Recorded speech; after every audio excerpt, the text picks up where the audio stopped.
네, 반갑습니다. 오늘 10월 첫째 주입니다. 10월 첫째 주 하나님께서 우리에게 주신 말씀은 사도행전 9장 1절부터 9절까지의 말씀입니다. 신약 성경 사도행전 9장 1절부터 9절까지의 말씀입니다. 다 찾으셨으면 한 절씩 교독하시고 마지막 절을 합독하시겠습니다. 사울이 주의 제자들에 대하여 여전히 위협과 살기가 등등하여 대제사장들에게 가서 밤새 여러 회당의 가져와 분문을 청하니 등행만이 그 돌을 따르는 사람을 만나면 남녀를 막론하고 결박하여 예루살렘으로 잡아오려 합니다. 사울이 길을 가다가 다메섹에 가까이 이르더니 호련히 하늘로부터 빛이 그를 둘러 비추는지라. 밤이 엎드러져 들음에 소리가 있어 이르시되 사울아 사울아 내가 어찌하여 나를 박해하느냐 하시거늘 대답하되 주여 누구시니까? 이르시되 나는 내가 박해하는 예수라. 그러니 일어나 시내로 들어가라 내가 할 것을 내게 이를 자가 있느니라 하시니 같이 가던 사람들은 소리만 듣고 아무도 보지 못하여 말을 못하고 서 있더라.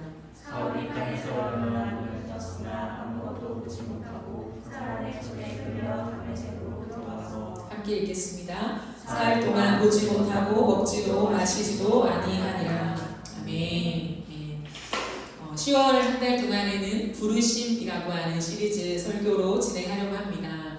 10월에는 5주가 있더라고요. 5주 동안에 부르심에 대한 말씀을 듣고 나아갈 때 종합적인 정리가 일어날 것을 기대합니다. 그래서 5주 동안의 부르심에 대한 말씀들을 여러분들이 잘 정리하셔서 앞으로 누군가가 부르심에 대해서 질문할 때 잘 대답할 수 있기를 기대해 봅니다. 오늘 첫 번째 시간으로 부르심 갑자기라고 하는 제목으로 하나님의 말씀을 전하겠습니다. 부르심, 콜링이라고 하죠. 부르심에 있어서 대전제가 있습니다. 부르심이라고 할 때 반드시 기억해야 되는 대전제요. 그것은 뭐냐면 우리를 부르는 존재가 있다는 사실입니다. 나를 부르는 존재가 있다라고 하는 이 큰 전제를 결코 잊어서는 안 됩니다. 나를 부르는 존재가 있는데요. 그분은 나의 이름을 부른다고 말씀하십니다. 이름을 부른다는 것은 나의 존재를 아신다는 거죠. 나의 모든 것을 이미 알고 있는 존재가 있다라는 것입니다. 그리고 나의 정체성이 그분으로 말미암아 이루어집니다. 그래서 그분이 나를 부르심 속에 들어갈 때 내가 누구인가에 대한 정확한 이해가 나에게 도달하게 된다라는 거죠. 뿐만 아니라 내가 이 땅에 존재하는 목적을 성취하도록 이끄십니다. 우리는 이 땅에 우연히 태어난 사람은 아무도 없어요. 아무도. 모든 사람은 태어날 때 태어난 존재의 목적을 가지고 태어나거든요.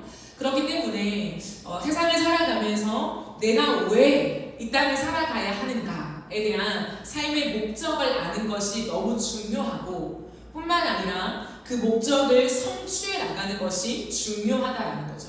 그래서 그냥 살다 보니까 내가 이런 업적을 남기고 이런 모양을 내 삶에 남겼네. 그것은 그리스도인의 삶이 아니에요.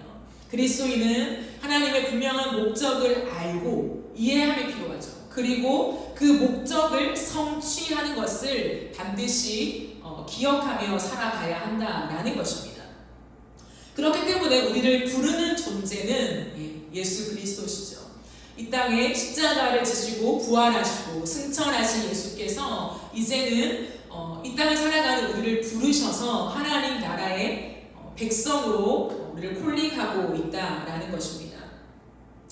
그러므로 부르심의 이 대전제를 우리가 이해하게 된다면 나의 존재와 나의 모든 인생이 내 것이 아니라 하나님의 것이라는 사실을 분명히 인정하게 되죠.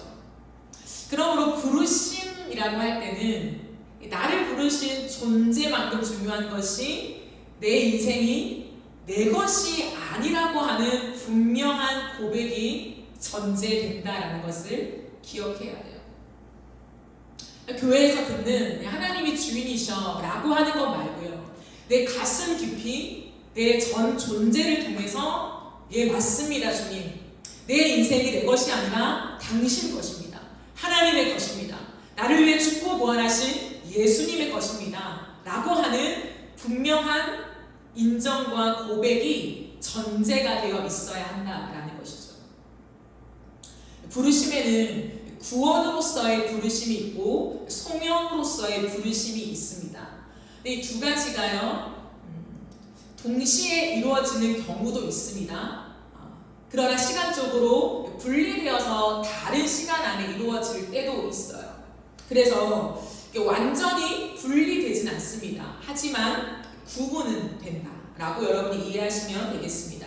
저는 특별히 이번 시즌 속에서 소명으로의 부르심에 조금 더 중심을 두고 설교를 진행하고자 합니다.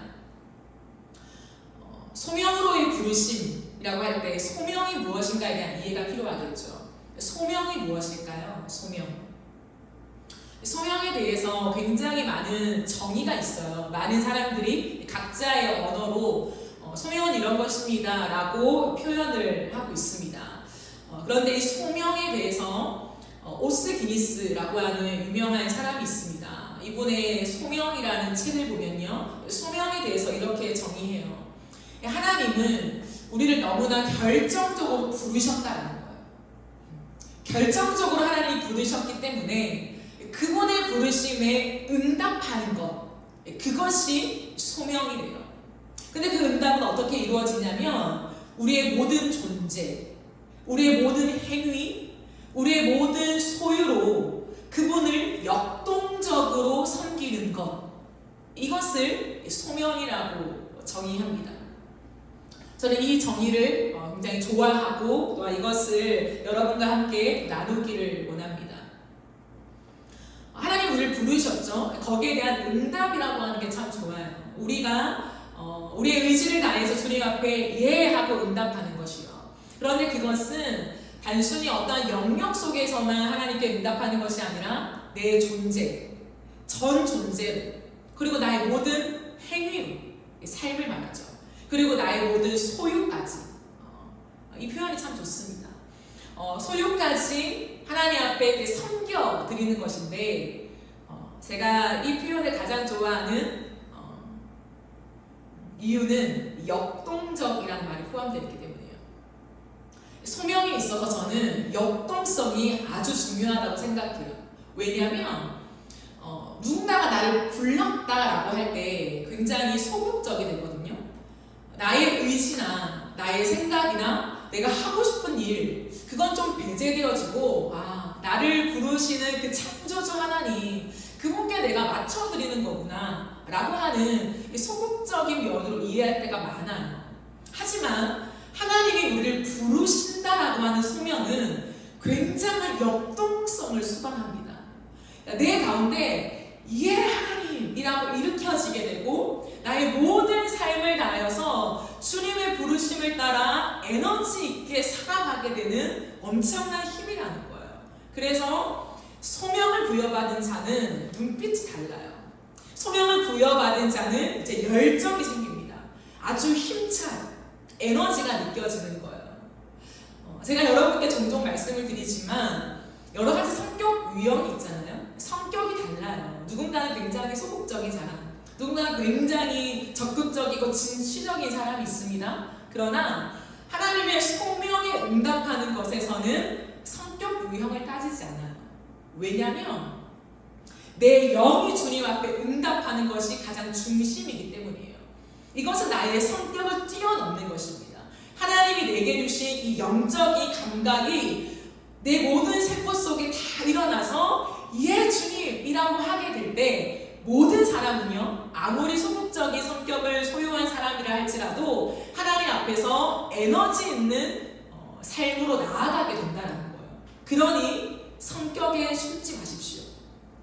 나는 저런 사람처럼 저런 외향적인 사람이 아니에요 라고 하면서 숨지 마세요. 나는 저런 일을 못해, 나는 그렇게 막 에너지 있는 그런 유형의 사람은 아니야 라고 숨지 마세요. 요즘에 MBTI가 굉장히 유행하잖아요. 제2의 유행을 맞이해서 수많은 사람들이 MBTI를 합니다. 좋아요. 그런 유형을 통해서 서로를 알아가고 또 나를 이해하는 것은 참 건강하고 좋은 것입니다. 하지만 그리스도인들은 그 성격 뒤에 숨으면 안 돼요. 아, 생각해보니까 나는 이런 성격이구나. 맞는 것 같아. 그러니까 나는 이런 사람이야.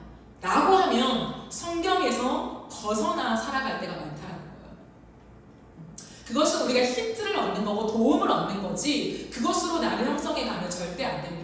고로 사명을 이해할 때 가장 중요한 게 뭐라고요? 역동성이라고요.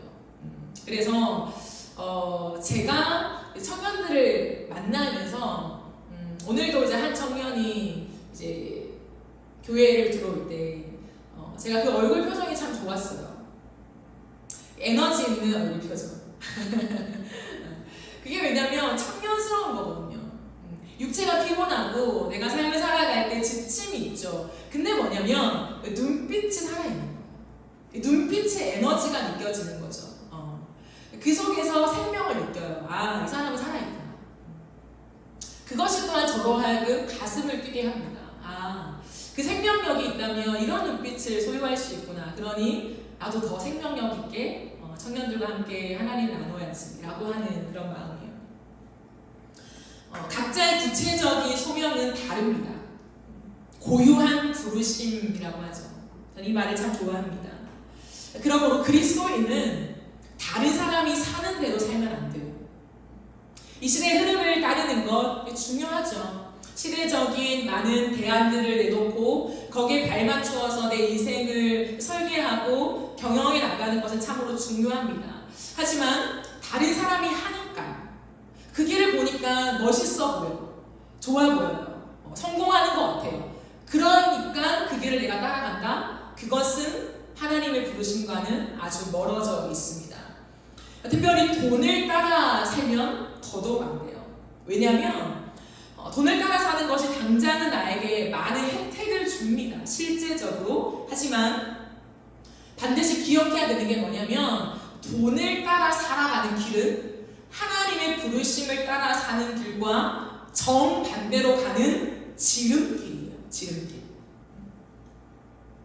왜 하필 돈이라고 하냐? 돈을 강조하는 이유는 뭐냐면 반대로 가는데 정확한 기름길입니다. 그렇기 때문에 속도가 빨라요.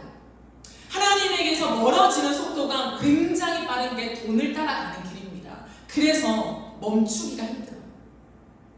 그리스도인들은 절대로 돈을 따라가면 안 됩니다. 삶이 힘들어도 내 인생에 많은 고달픔이 와도 절대로 따라가서는 안 되는 길이 돈을 따라가는 길이에요. 명심해야 됩니다. 그것은 하나님의 부르심으로 갈 수 없어요. 이 땅을 살아가는 동안에 우리는 나의 고유한 부르심을 따라 살아야 합니다. 나를 부르시는 존재가 있다고 했잖아요. 그 부르심의 존재가 나의 이름을 부른다라는 건 뭐냐면 나 개인으로만 할 수 있는 부르심이 있다는 거예요. 기독교 안에 그리스도인들의 어떤 공동체 안에 공통되는 부르심이 있습니다. 그게 뭘까요? 선교, 복음을 전하는 것, 말씀 따라 사는 것. 그것이 모든 사람에게 공통된 부르심이잖아요. 그러나 주님이 우리를 부르실 때 나의 이름을 부르신다라는 건 뭐냐면 너에게 내가 주는 사명이 있다는 거예요. 내가 너에게만 주는 소명이 있다는 거예요. 그건 지극히 개인적입니다. 그래서 고유한 부르심이라고 저는 부르기를 즐겨합니다. 이 부르심이 있다라는 것을 기억하고 우리의 인생 속에 정말 많은 에너지를 들여야 되는 게 뭐냐면 고유한 부르심을 찾는데 고유한 부르심을 찾는데 우리는 많은 시간을 들이고 집중해야 한다라는 거예요. 그것을 찾기 전까지, 그것을 확인하기 전까지는 장막을 치면 안 됩니다. 이 장막이라고 하는 것은 뭐냐면 내가 안주하는 것을 의미합니다. 확정하면 안 된다는 거예요. 아, 내가 이 길로 이렇게 살아가면 되겠구나. 이렇게 하면 성공하겠구나. 내 인생은 이 길이구나. 이렇게 절대 확정하면 안 됩니다. 그리고 그리스도인들은 어쩌면 시작하는데 굉장한 오랜 시간이 걸릴 수 있습니다. 시작을 조심해야 돼요. 시작을. 이것은 꼭 준비 과정을 길게 가져라 라고 하는 물리적인 시간만을 의미하지 않습니다. 개인에 따라서는 물리적인 시간이 길어질 수도 있어요. 하지만 저는 지금 의미론적으로 여러분께 말씀드리는 것입니다. 그것은 뭐냐면 내적 확신이 있을 때까지 시작하지 말라는 거예요. 하나님의 컨펌이죠. 내가 하고 싶은 일이 있어요. 이것을 통해서 내가 살아가면 되겠구나. 내 길이 보일 때가 있습니다. 그죠? 그러나 하나님 앞에 컨펌을 받아야 돼요. 그 컨펌은 여러 가지 다양한 경로를 통해서 올 수도 있습니다. 근데 중요한 특징은 뭐냐면 내적 확신이라는 거예요. 아, 하나님이 이 길을 걸어가라고 하시는 것 같아. 라고 하는 내 마음속에 하나님과의 단둘의 관계 속에 내적인 확신을 하나님 주신다는 거예요. 그것을 가져야 돼요. 다른 사람들은 모르죠. 하지만 나만 압니다. 이 나만 아는 건 뭐냐면 나중에 하나님과 내가 만났을 때 얘기할 수 있는 근거가 된다는 거예요. 너는 왜 그렇게 살다 왔냐? 라고 했을 때 하나님, 저의 마음속에는 하나님이 저에게 이런 내적인 확신을 주셨어요. 라고 말할 수 있는 근거가 된다는 거예요. 내가 정말 진실하게, 내 마음에 진실하게. 왜냐하면 많은 사람들은 내적 확신을 불안해합니다.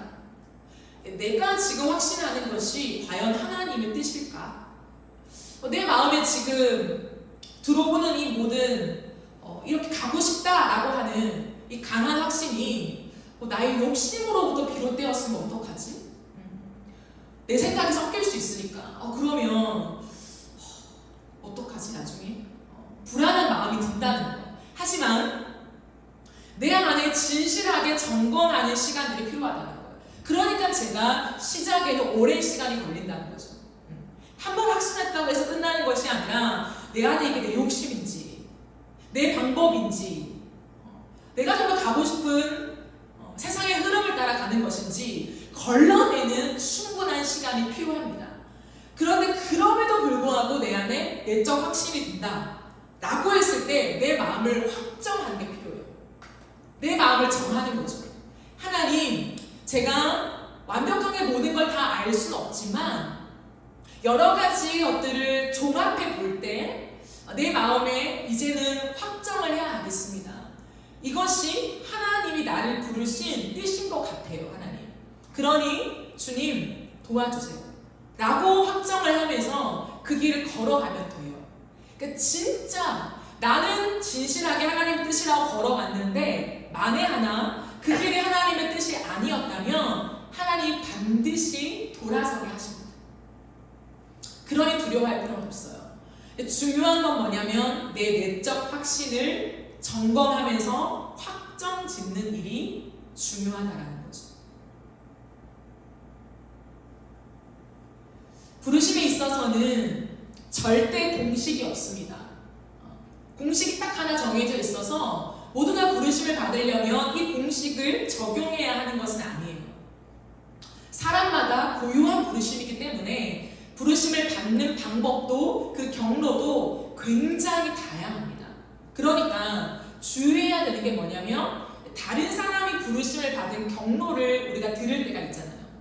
나는 이런 과정 속에 하나님이 나를 부르셨고 이러한 직업적인 소명까지 나에게 주셨어 라고 할 때 그것은 우리가 참고하는 거예요.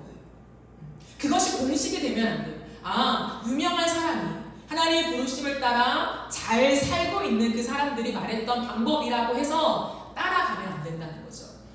그것을 우리가 도움으로 얻어서 하나님 나를 부르심에 그 경로를 나에게 알려주세요 라고 하며 나의 길을 찾아가는 것이 너무나 중요합니다. 그래서 고유한 부르심 속에서는 받는 방법도 다양하다라고 하는 것을 기억하면서 시야를 넓혀야 돼요. 그래서 하나님이 나에게 주심의 그 다양성 속에서 확정시켜가는 것이 중요하다라고 생각하시면 됩니다. 그러나 하나님이 부르심에는 뚜렷한 특징은 있어요. 다 다르긴 하지만 방법도 다르고 받는 모양도 내용도 다르긴 하지만 뚜렷한 특징이 있습니다. 저는 오늘 아주 뚜렷한 특징 한 가지를 여러분과 함께 나누고자 합니다. 그 특징은 뭐냐면 갑자기입니다. 갑자기.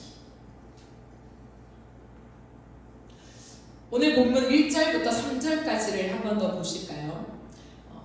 사울이 주의 제자들에 대하여 여전히 위협과 살기가 등등하여 대제사장에게 가서 다메섹 여러 회당에 가져가 공문을 청하니 이는 만일 그 도를 따르는 사람을 만나면 남녀를 막론하고 결박하여 예루살렘으로 잡아오려 함이라. 사울이 길을 가다가 다메섹에 가까이 이르더니 호련히 하늘로부터 빛이 그를 둘러 비추는지라 라고 되어 있습니다.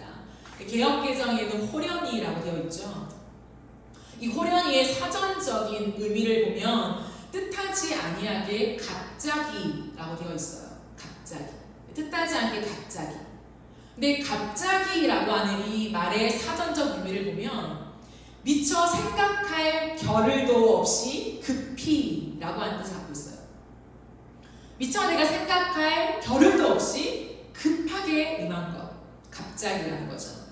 그래서 의미상으로 보면요, 갑자기라는 표현이 훨씬 더 명확한 표현입니다. 그래서 헬라어 직역 성경을 봐도 갑자기라고 번역되어 있어요. 아마 세 번역에도 갑자기라고 번역되어 있을 것입니다. 갑자기 위로부터 사울에게 무언가가 임하기 시작했죠. 위로부터라고 하는 것은 하나님으로부터라는 것이죠. 하나님으로부터 그 부르심이 임하는 장면을 지금 얘기하고 있습니다. 빛이 비추었다. 여러분, 빛이 비추는 것을 경험한 적이 있습니까? 빛이 비추다는 것은 선명하다는 거죠. 아주 선명합니다. 그러니까 긴가민가 그런 게 없어요. 부인할 수 없는 확실함이 빛을 비춘다라고 하는 용어 속에 이해됩니다. 우리는 뭔가 엄청난 빠른 속도를 경험할 때, 야, 빛의 속도네? 이런 표현을 쓰잖아요. 빛의 속도라는 것은 굉장히 빠르지만 정확한 것을 의미한다라고 하는 거죠. 그러면 부르심을 받을 때 빛이 임하는 것처럼 갑자기 임한다는 거예요. 부르심. 그건 무슨 말일까요? 갑자기 나에게 부르심이 임한다? 이게 이해가 되십니까? 여러분, 무언가 갑자기 여러분에게 이렇게 엄습할 때 여러분이 할 수 있는 것이 있나요? 없죠. 갑자기라고 하는 이 말에, 빛이 임한다라고 하는 이 말에 들어가 있는 의미는 뭐냐면 나로부터 출발된 것이 아니라 외부로부터 그냥 덮쳐버린 것을 의미합니다. 그러니까 나의 생각, 나의 계산, 나의 경험, 모든 것이 들어가지 않아요. 갑자기 임한다는 것은 내가 생각할 겨를 없이 훅 들어오는 것입니다. 이게 부르심의 특징이에요. 어느 날 내가 기도 속에 아니면 말씀을 읽다가, 말씀을 듣다가, 누구와의 만남 속에 길을 걸어가다가 그 경로는 다양합니다.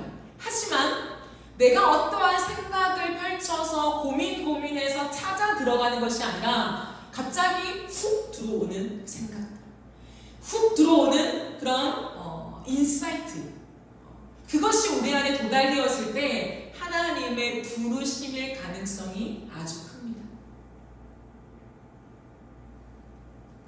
주님은 이러한 방법들을 사용하셔서 우리의 어떠한 회로를 거치지 않고 하나님이 직접 주심에 우리의 확인을 받게 만드시죠.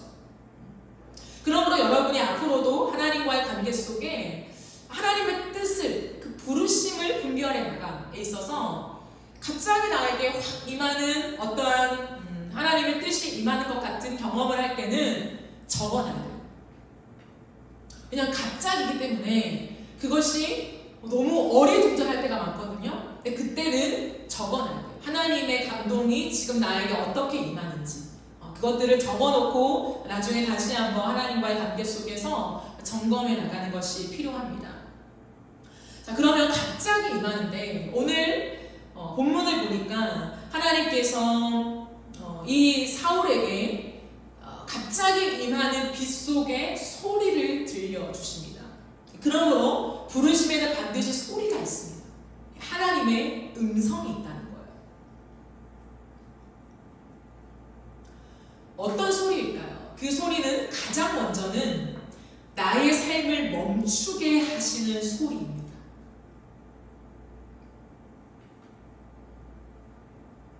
본문 4절, 5절을 보시면 사울이 땅에 엎드려져 들으며 소리가 있어 이르시되 사울아 사울아 네가 어찌하여 나를 박해하느냐 하시거늘 대답하되 주여 누구시니까 이르시되 나는 네가 박해하는 예수다 라고 말씀하시죠.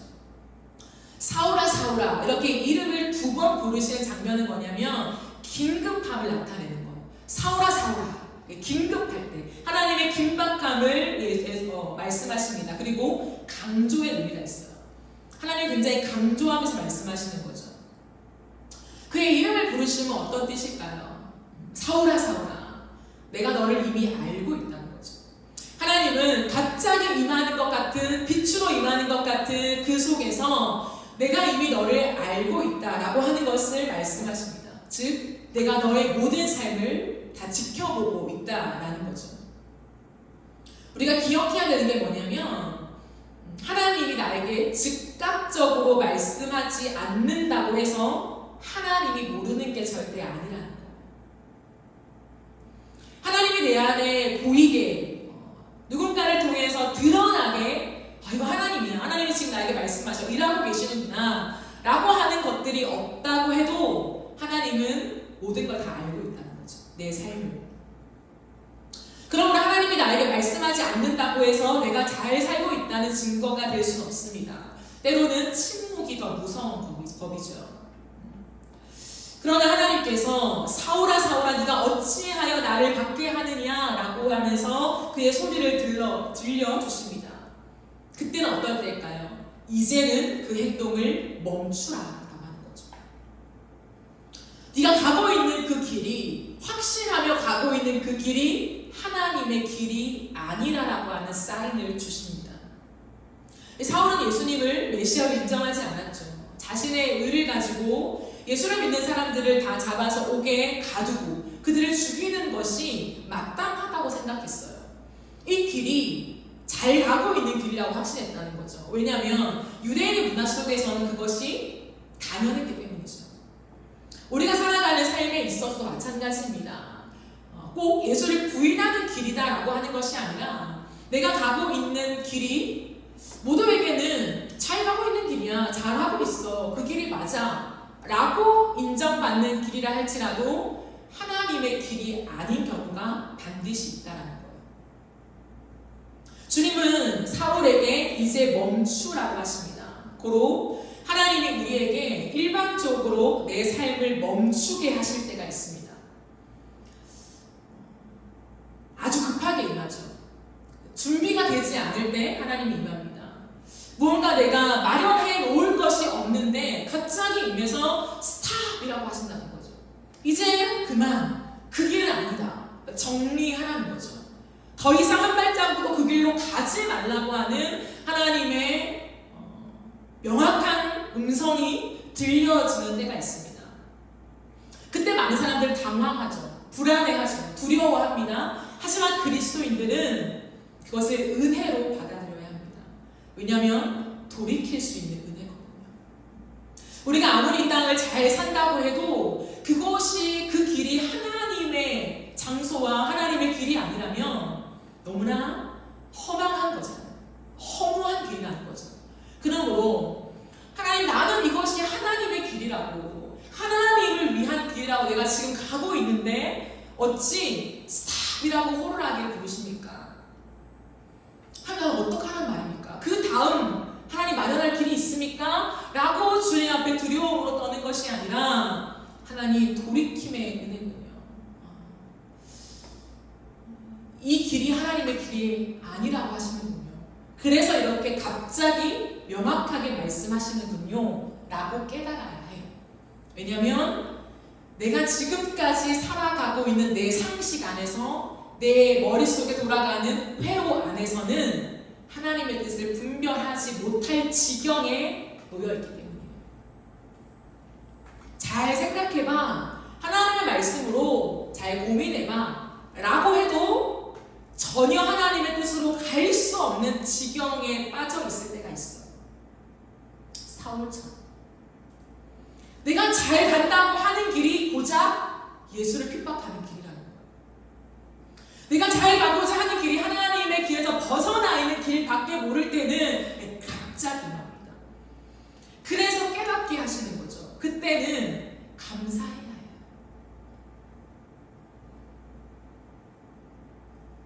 그것이 부르심의 첫 단계입니다. 그러면 부르심의 소리는 무엇이라고요? 지금 가는 길이 아니다 라고 하는 하나님의 선명한 음성이 반드시 들려집니다. 그것은 부르심의 소리예요. 책망의 소리로 이해하면 안 됩니다. 잘못 가고 있잖아. 죄악된 길이잖아. 하나님의 말씀에서 멀어져 있잖아. 왜 그 길을 가? 라고 하는 책망으로 받아들이는 것이 아니라 주님이 우리를 부르심의 콜링이라는 거예요.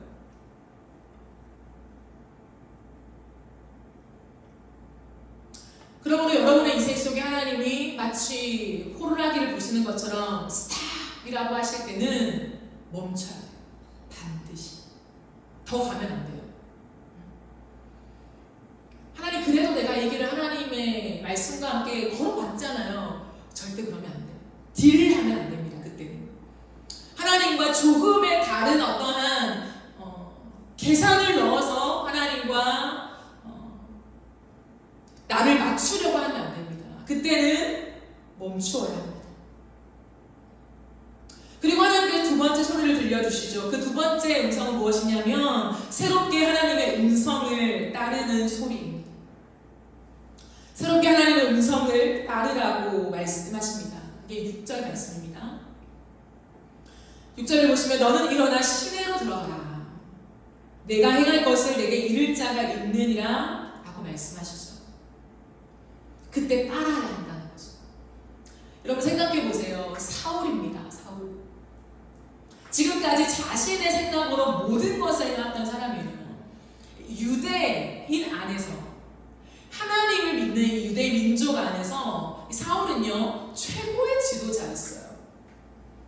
자신의 말 한마디로 모든 사람이 움직여가고 자신이 말하는 모든 것을 하나님의 뜻으로 이해하고 살아왔던 거죠.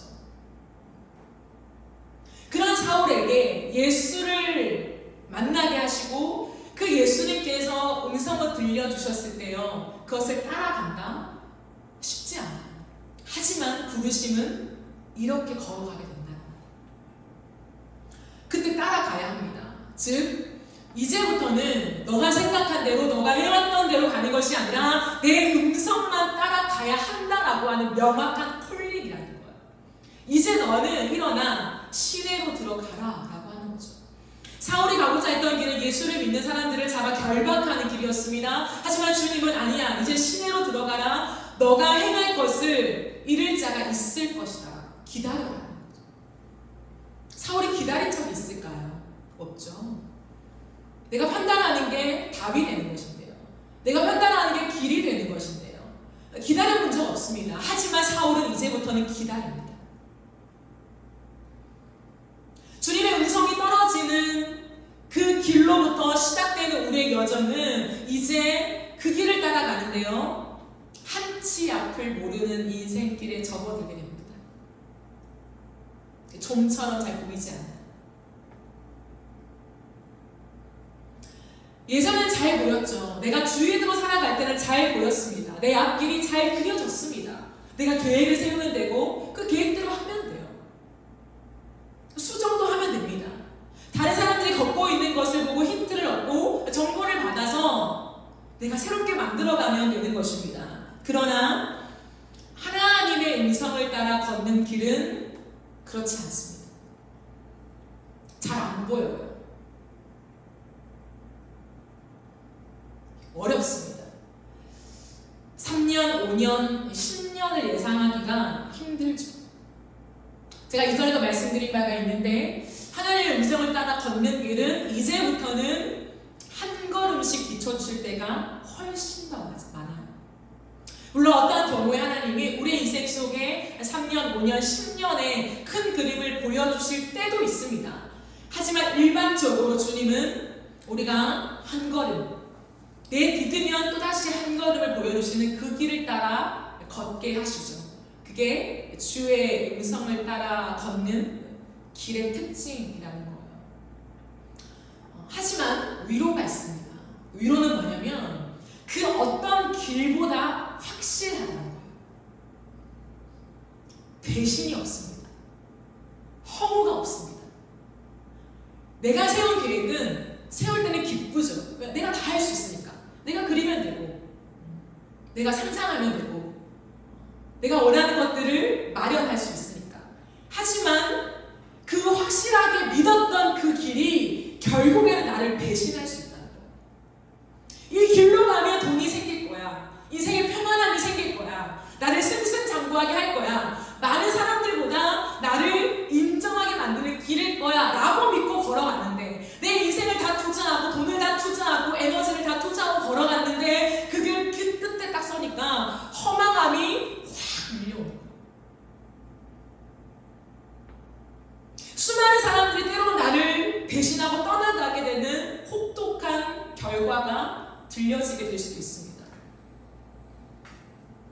그러므로 모든 사람들이 올라갔을 때, 그 끝에 도달했을 때 허무함을 느껴서 다 힘들어지잖아요.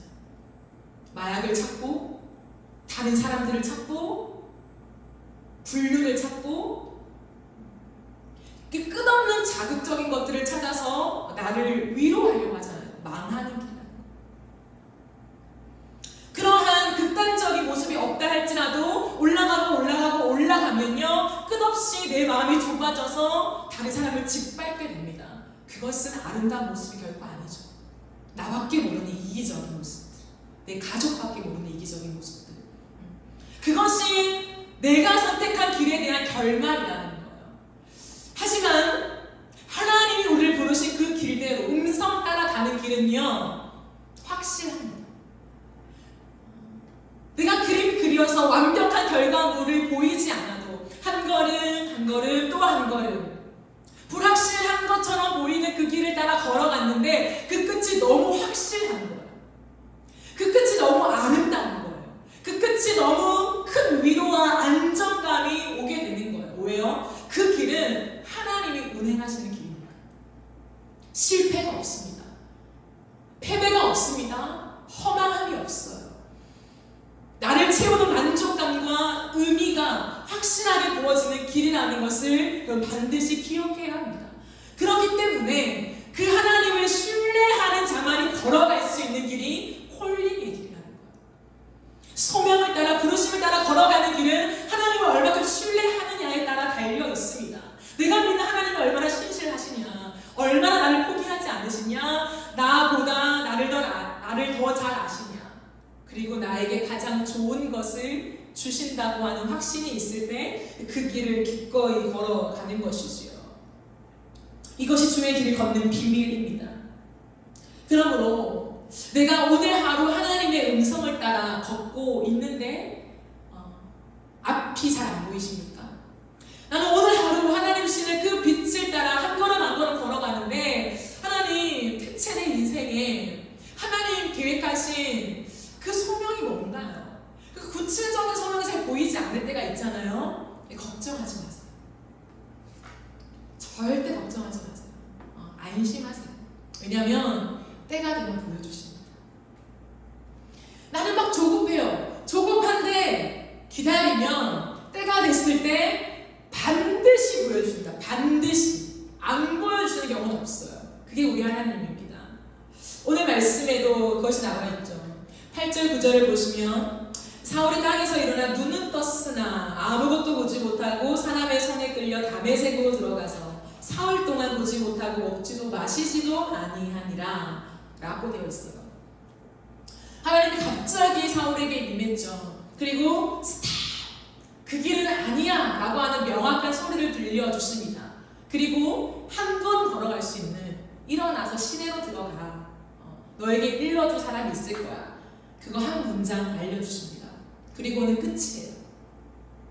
사울은 보지도 못합니다. 앞을 못 보니까요, 먹지도 않아요. 뭘 마시지도 않아요. 그리고 3일을 지나게 됩니다. 무의 상태죠. 아무것도 바랄 수 없는 그 상태로 사울이 할 수 있는 건 뭡니까? 하나님이 말씀하신 대로 누군가가 자기에게 오기만을 기다리는 거예요. 언제 올지도 몰라요. 하나님이 말씀 안 해주셨어요. 하루만 지나면, 아니면 3일만 지나면 올 거야. 누군가가 올 거야. 아나니아가 올 거야. 그런 말씀 없어요. 그냥 들어가. 그리고 기다려라. 사울은 그렇게 하나님의 음성 앞에 순종하여 끌려가죠. 하나님의 타임 기다림이 필요할 때가 있습니다. 뭔가 하나님의 음성이 갑자기 임할 때 우리는 흥분이 되잖아요. 그래야 하나님 좋습니다. 내 삶을 멈출게요. 하나님이 아니라고 하시니 자꾸 확인시켜 주시니 예 주님 내가 두 손 불과 듭니다. 하나님 항복합니다. 라고 하는 것까지는 우리가 가요. 근데 그때부터 우리는 조급한 마음이 앞서는 거죠. 그러니까 하나님 내가 순종한다니까요. 스탑할게요. 그러면 어떤 길로 가면 돼요? 어딥니까 하나님? 갈게요. 간다니까요. 보여주세요. 안달이 나는 거예요. 왜? 답답하니까. 그러나 기다림의 시간이 반드시 필요한 이유가 있습니다. 차라리 보지 못하는 게 은혜가 될 때가 있어요. 먹지도 마시지도 못하는 시간이 오히려 건강하게 되는 방법일 때가 있습니다. 그때를 지나게 하시는 거죠. 내 안에 있는 육체의 모든 독이라고 하잖아요. 이 독을 빼는데도 누군가는 하루를 금식하고 3일을 금식하는 그런 경우들을 요즘 많이 보죠. 건강을 위하니까. 내 안에 있는 독을 빼는 시간을 가지는 거예요. 저는 영적인 원리도 비슷하다고 생각합니다. 내 안에 지금까지 내 멋대로 살아왔던 것, 내 주장대로 살아왔던 것, 내가 하고 싶은 욕구대로 살아왔던 모든 독을 빼는 시간이 필요한 거예요. 그렇기 때문에 그 시간에는 직진하는 게 중요한 것이 아니라 멈추어서 독을 빼면서 하나님의 원리가 나에게 작용되어지게 하는 그 하나님의 시간이 절대적으로 필요하다는 거예요. 하나님이 나를 씻기는 작업을 진행하고 있는 중입니다. 그러니 멈춘 것이 아니죠. 그러니 하나님이 아무것도 안 하고 가만히 계신 것이 아니죠. 마치 강아지를 훈련시키듯이 기다려. 그렇게 하고 주인은 다른 짓을 하고 있는, 다른 행동을 막 하고 있는 그러한 악독한 주인의 행세를 하고 있지 않나요? 하나님은요. 하나님은 우리를 기다리라고 하시지만 그 기다림 속에는 어느 때보다도 빠른 하나님의 작업이 이루어지고 있는 중이라는 거예요. 내가 너를 씻기고 있다. 너의 인생에 세상의 독을 빼고 있는 중이다. 라고 하시면 하나님은 우리의 인생의 씻김의 정화의 작업을 시작하고 있는 거예요. 눈을 씻김이 필요합니다. 눈만 뜨면 보이는 게 세상인데요. 사울에게도 그 시간이 필요했다는 거예요. 눈을 감고 하나님만 바라보는 독대의 시간이에요. 그건 저절로 이루어지지 않습니다. 눈만 뜨면 살기와 가득해서 예수 믿는 자를 죽이려고 나섰던 그 패턴이 익숙한 사울에게 주님은 그의 눈을 감기죠. 해야 할 일, 내가 가야 할 길, 내가 정해줘야 하는 어떤 플랜, 그 모든 것을 배제하고 하나님만 바라보게 하시는 그 시간은 반드시 필요하다는 거예요. 우리에게도 마찬가지입니다. 때로는 하나님이 사울처럼 정말 아무것도 하지 않고 하나님과 물리적인 독대의 공간 속에 우리를 넣어두실 때가 있죠. 하지만 누군가는 꼭 그렇지 않아도 내가 일상이라는 이름으로 살아가면서 하나님이 내 눈을 감기게 하실 때가 있어요. 그때는 좀 더 힘들어요. 하지만 그때는 어느 때냐면 하나님이 내 시간의 사용을 정리하시는 때예요. 제가 누차 여러분께 말씀드리지만 내가 예전에는 막 만날 사람들을 만났는데 하나님 그것들을 정리하십니다. 해야 할 일, 지금 정말 당장 하지 않으면 안 되는 일들을 지속하긴 하시지만 그 외의 모든 시간은 나만 바라봐라. 그리고 너의 첫 시간을 나에게 드려라. 이런 하나님이 우리를 훈련하심의 방법들이 있다는 거예요. 그때 눈치를 채야 돼요. 하나님이 내 인생을 완전 스탑하면 그럼 그때 더 큰일 나는 거죠. 그러나 하나님이 허용하실 때는 은혜로 알고 더 깨어서 하나님이 나를 어떻게 정화시키는가에 집중해야 돼요. 그리고 그것을 이행해야 합니다. 오늘 안 하고 내일 하면 되지 뭐. 아 오늘 못했네? 다음에 하지 뭐. 하면 되지 뭐. 이렇게 생각하면 안 돼요. 이를 악물고 마음을 가다듬고 그 일에 집중해 나가야 한다라는 거예요. 그 시간들이 개인마다 다릅니다. 여러분 사울은요. 이때는 3일이었잖아요. 3일 뒤에 아나니아가 오긴 해요. 하지만 그 이후에 본격적인 선교를 나가기 전까지 3년의 시간을 다른 곳에서 보내게 됩니다. 그러니까요, 우리에게 하나님, 내가 콜링에 응답합니다. 그러니까 당장 다음 일을 주세요. 미션을 주세요. 사명을 주시고 소명을 주세요. 제가 갈게요. 라고 하는 것도 하나님의 타이밍과 안 맞는 거예요. 이 보지 못함의 은혜를 여러분들이 충실하게 통과하시길 바랍니다. 내가 지금 쉬면 다음을 제기하지 못할까봐 염려하면 안 돼요. 하나님이 계획하고 계십니다. 철저하게. 이것이 부르심을 이해하는 가장 첫 번째 단계라는 것을 여러분이 기억해야 합니다.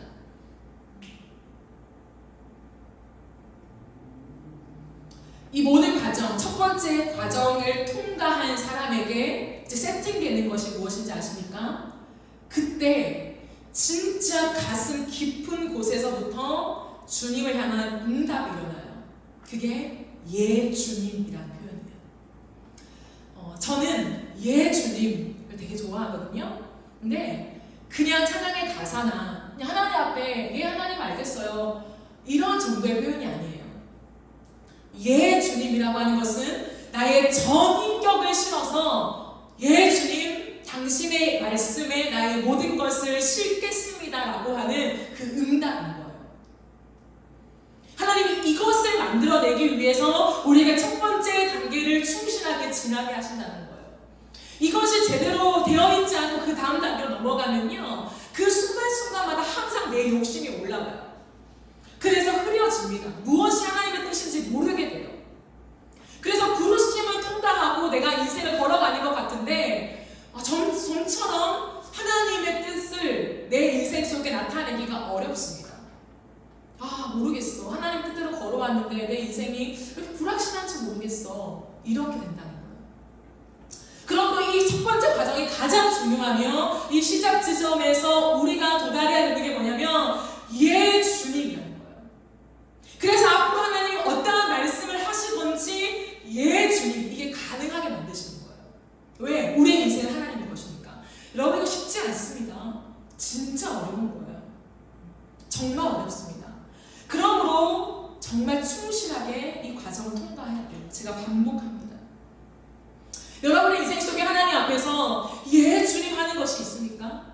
하나님이 어떤 말씀을 하시든지 예 주님, 이게 됩니까? 이게 돼야 돼요. 이게 안 되면 나에게 아직까지 하나님으로 내가 충분하게 이 영적인 것이 씻겨 나가지 않았구나 라고 생각하면 틀림없습니다. 그러므로 우리의 인생 속에 예 주님이라고 하는 그 고백이 전제되어질 때 그 다음 스텝이 펼쳐지게 되는 거죠. 그때부터는 구체적으로 하나님이 우리에게 말씀하시기 시작하십니다. 그 길로 우리가 나아가기를 원해요. 말씀을 정리하겠습니다. 여러분, 부르심은 갑자기입니다. 부르심은 갑자기 임합니다. 그러나 시간이 지나서 알게 되는 것이 있죠. 나는 정말 준비됨 없이 갑자기 하나님의 음성이 떨어져서 갑자기 그 부르심 앞에 나아가게 되었는데 사실은 갑자기가 아니었던 거죠. 하나님의 시간 속에 하나님이 일하고 계셨습니다. 나의 모든 삶을 보고 계셨어요. 나의 모든 삶을 다 알고 계셨습니다. 그리고 하나님의 정확한 타이밍에 이제 더 이상 내가 그 길로 가면 안 될 때 하나님은 급하게 우리를 찾아오신 것 뿐이시죠. 나에게는 번개 치듯이 갑자기 일어난 계획도 하나님의 충실한 완전한 플랜 안에 있다는 것을 여러분 이해하셔야 합니다. 나를 향한 하나님의 열심을 확인하게 되는 때죠. 그때 우리의 인생이 진짜 많이 달라지게 돼요. 하나님이 일하고 계셨구나. 하나님은 쉬지 않고 내 인생 속에 일하고 계셨구나. 그러므로 사랑하는 여러분, 고유한 부르심을 발견하는 은혜가 있기를 바랍니다. 고유한 부르심을 발견하는데 정말 많은 시간과 에너지와 마음을 실어야 해요. 빨리 성공하는 게 정답이 아닙니다. 빨리 가려고 하지 마세요. 정확하게 가려고 하세요. 그래서 고유한 부르심 하나님의 때에 주실 줄 믿고 내가 지금 그 음성에 응답합니다. 예 주님, 나에게 일하소서. 내 몸에 있는 모든 세상의 독을 빼내주시고 영적인 감각이 다시금 다 살아나서 건강한 영으로 하나님과 대면하며 하나님의 구체적인 음성을 듣고 따라가는 그러한 소명자가 되게 하여 주시옵소서. 이러한 고백과 삶이 저와 여러분의 삶이 되어지기를 간절히 소망합니다. 우리 이 시간 함께 찬양하실까요?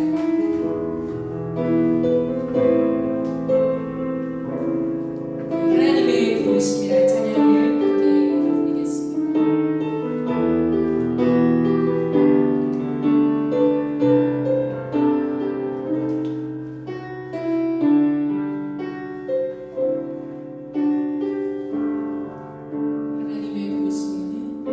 하나님의 부르심에 후회하심이 없네.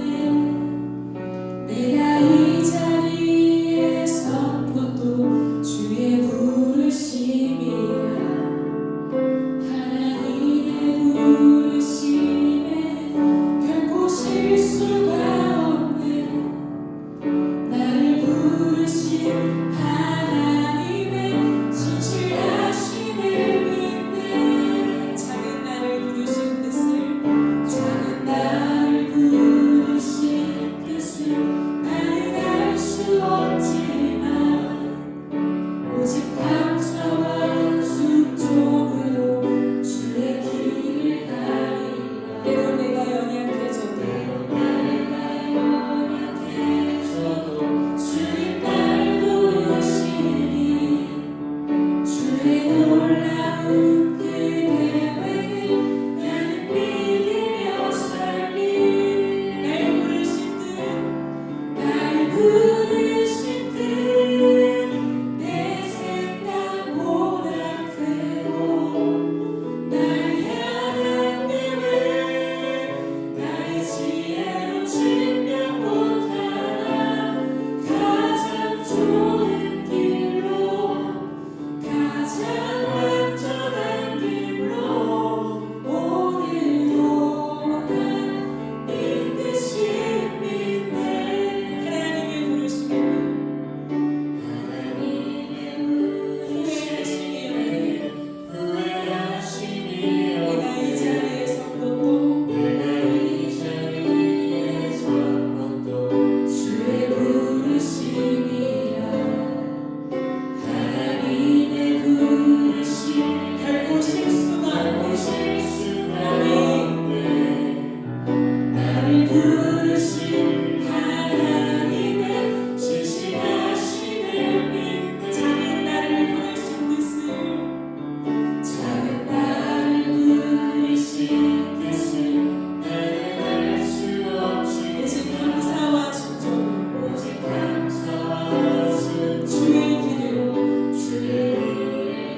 부르심 속에서 하나님은 이미 우리의 모든 인생을 다 알고 부르십니다.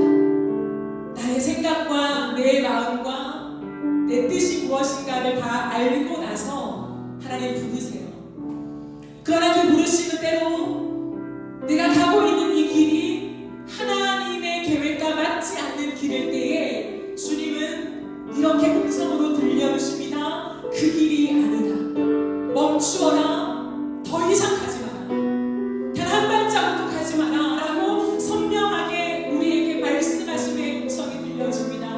그때는 멈추어야 해요. 더 가면 안 돼요. 하나님과 딜해서는 안 됩니다. 그저 순종하며 돌이킴의 기회를 주셔서 감사합니다 라고 하며 멈추어야 합니다. 그리고 하나님은 우리의 인생 속에 이제는 내가 말하는 대로 순종하며 걸어가라 라고 말씀해 주십니다. 그때는 하나님이 많은 것들을 말씀하지 않으세요. 한 걸음 한 걸음을 말씀하십니다. 하지만 불안해하지 마세요. 두려워하지 마세요. 한 걸음 보여주시는 길을 따라 걸어가면 되는 것입니다. 이 시간 우리가 들은 말씀을 종합해 볼 때 지금 나에게 어떤 부르심이 주어지고 있는 단계인가를 생각하며 하나님과의 관계에서 기도로 올려드리기를 원합니다. 그리고 하나님은 우리에게 그 다음 스텝을 말씀하지 않고 기다리게 하실 때는 세상에 독을 빼게 하심의 은혜입니다. 하나님 충분히 기다리겠습니다. 충분히 주님과 이 시간을 가지겠습니다. 세상에 독을 빼고 주의 말씀으로 나를 채워 주시옵소서. 주님보다 앞서지 않게 하여 주시옵소서. 주의 이름으로 외치며 기도하며 나가겠습니다. 주여 하나님, 우리가 주의 부르심 앞에 섭니다. 잘난 척하며 살아왔던 우리의 인생, 내가 길을 계획할 수 있고 걸어갈 수 있다고 생각해왔던 교만함, 하나님 이 삶에서 이제 하나님의 갑작스러운 음성이 우리에게 들려줍니다. 너무나 당황스럽고 준비할 시간도 없지만 그 갑작스러운 부르심이 은혜인 줄 알고 이해라고 응답하게 하여 주시옵소서. 하나님 너무 갑자기라서 나에게 시간이 필요합니다라고 딜하지 않게 하시고 하나님의 방법을 이해하게 하여 주옵소서. 그때는 기다리라고 말하는 것이 아니라 하나님 시간을 달라고 말하는 것이 아니라 이해라고 순종해야 할 때입니다. 이해하라라고 훈련하고 계신 하나님, 이해라고 하는 응답을 훈련하시는 주님, 우리가 주의 앞에 그 부르심에 첫 단계를 동감이 있으며 고백합니다. 예수님 그 길이 하나님 아니라고 생각한 그 길이 때로 하나님과의 만남 속에 하나님이 나를 부르시는 고요한 부르심에서 멀어져 있다고 말씀하시며 스톱! 이제는 그 길로 한 발자국도 더 걸어가면 안 된다. 시간을 지체하지 마라. 주님 우리에게 단호하게 말씀하십니다. 갑자기 말씀하십니다. 빛으로 말씀하십니다. 선명하게 부인하지 못하게 말씀하실 때는 마음을 정리하며 그 길에서 돌아서야 함을 믿습니다. 주여 더 이상 그 방향으로 가지 않겠습니다. 그 길로 가지 않겠습니다. 내 마음을 확정합니다. 내 마음을 정하겠습니다. 주여 은혜를 주옵소서. 하나님 우리의 인생 속에 이제는 하나님의 음성을 따라 걷기를 원하시는 두 번째 소리가 주어집니다. 이제 그 소리는 하나님 전체적인 것을 말씀하지 아니하시며 한 걸음 한 걸음 걸어가게 하심의 소리인 줄 이해합니다. 그러나 그 길은 정확합니다. 그 길은 확실합니다. 그 길의 끝에는 하나님의 나라와 하나님의 고유한 부르심을 우리가 완성하는 하나님 그 그림이 펼쳐지게 될 것입니다. 하나님을 의심하지 마라. 주여 두려워하지 마라. 불안해하지 마라. 지금의 시간을 충실하게 동의하기를 원합니다. 하나님 이 시간 동안에 우리와 하여금 눈을 뜨지 못하게 하나님 세상의 것들을 먹지 못하게 만드시는 시간이 있습니다. 세상의 것을 먹지 마라. 세상의 것을 먹지 마라. 이전처럼 세상의 것을 삼키지 마라. 하나님 우리에게 하나님 그것을 조절하게 하시네. 끊게 하시는 시간들이 있습니다. 그때는 정확하게 끊어야 하는 것이죠. 그 시간 안에서는 하나님 먹으면 안 됩니다. 세상의 것을 그 기간 안에는 취하면 안 됩니다. 하나님 충실하게 그 첫 부르심의 단계를 통과하겠습니다.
우리에게 갑작이지만 하나님은 언제나 하나님의 완전한 플랜 속에 당신의 일을 하시는 분이십니다. 그러므로 우리에게 필요한 것은 무엇이냐면 하나님이 일하심의 방식을 이해함이 필요합니다. 하나님이 어떠한 식으로 일하시는지, 하나님이 어떻게 우리를 다루어 가시는지, 우리의 인격을 형성해 가시는지 하나님의 방법에 대한 이해가 필요합니다. 우리가 이 시간 기도하며 나아갈 때에 하나님, 당장 내 앞에 닥친 내가 무엇을 해야 할까? 어떤 일을 해야 될까? 하나님, 거기에만 집중하는 것이 아니라 하나님이 우리에게, 나에게 부르심을 주실 때에 하나님이 어떠한 단계를 거치시는지, 어떠한 방법으로 일하시는지 하나님을 알아가는 은혜가 있게 하여 주시옵소서. 이 10월 한 달 동안에 내가 주님을 더 알기를 원합니다. 정확하신 하나님, 실수가 없으신 하나님, 하나님의 하나님 되심을 더 깊이 이해함을 통하여서 주님을 찬양하는 이 10월에 되게 하여 주시옵소서. 주의 한번 외치며 기도하며 나갑시다. 주여, 예 주님, 하나님 살아있는 여호와, 나는 살아있는 여호와, 뒤죽박죽 아무나 일하시는 분이 아니라 정확하게 하나님의 원리를 가지시고 일하신 하나님 줄 믿습니다.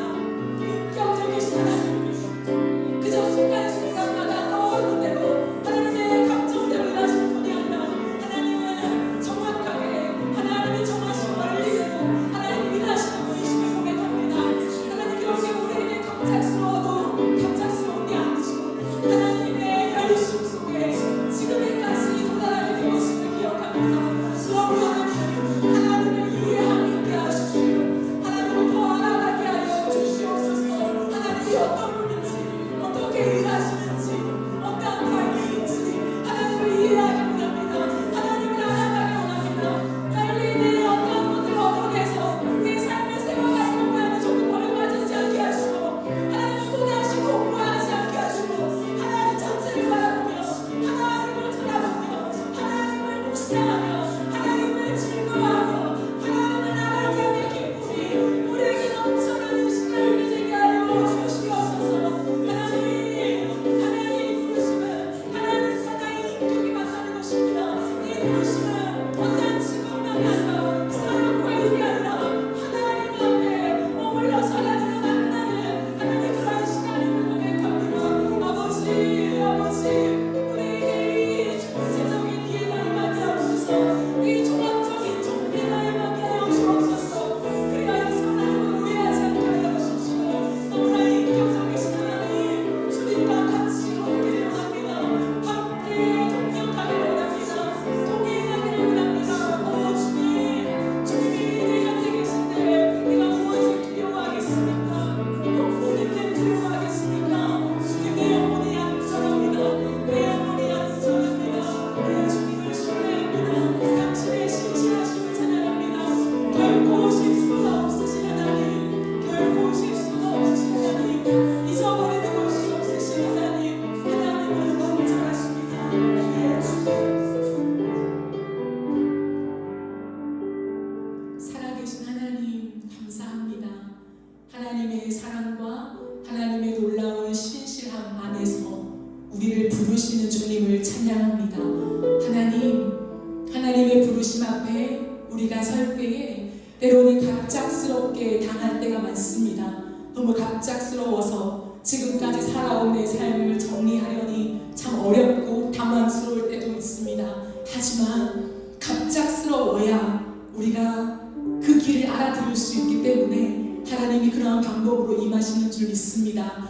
그러게 하나님을 신뢰합니다. 그리고 힘들고 어려워도 하나님의 근성 앞에 멈추라고 하시는 은혜가 있을 때는 멈추게 하여 주시옵소서. 우리의 마음을 확정합니다. 하나님, 우리의 인생이 이제는 주의 말씀을 따라 걷기를 원합니다. 그 길은 위험해 보입니다. 불확실해 보입니다. 불투명해 보입니다. 하지만 어느 길보다 정확한 길임을 우리가 이해하게 하여 주시옵소서. 하나님, 한 걸음 한 걸음 걸어갈 때에 내 길에만 집중하는 것이 아니라 내 길을 인도하신 하나님께 집중하기를 원합니다. 하나님의 경륜을 이해하고 하나님의 방법을 신뢰하면서 그렇게 하나님을 더 깊이 알아가는 은혜 우리의 인생 속에 주어지게 하여 주시옵소서. 하나님의 열심이 우리의 인생에 담겨 있음을 압니다. 나보다 더 정확한 타이밍에 일하고 계신 하나님을 신뢰하며 조급해하지 않겠습니다. 우리의 인생에 고요한 부르심을 말씀하여 주시옵소서. 어떠한 구체적인 모습으로 하나님을 섬겨야 할지, 하나님 나라를 위해서 내가 살아가야 할지, 하나님 정확하고 구체적인 하나님의 부르심이 우리에게 주어질 줄 믿습니다. 그때까지 충실하게 기다리며 세상의 모든 독을 빼고 하나님의 그 말씀으로 우리 영혼을 다시 한번 건강하게 만드는 그런 은혜가 있게 하여 주시옵소서. 감사드리며 예수님의 이름으로 기도드립니다.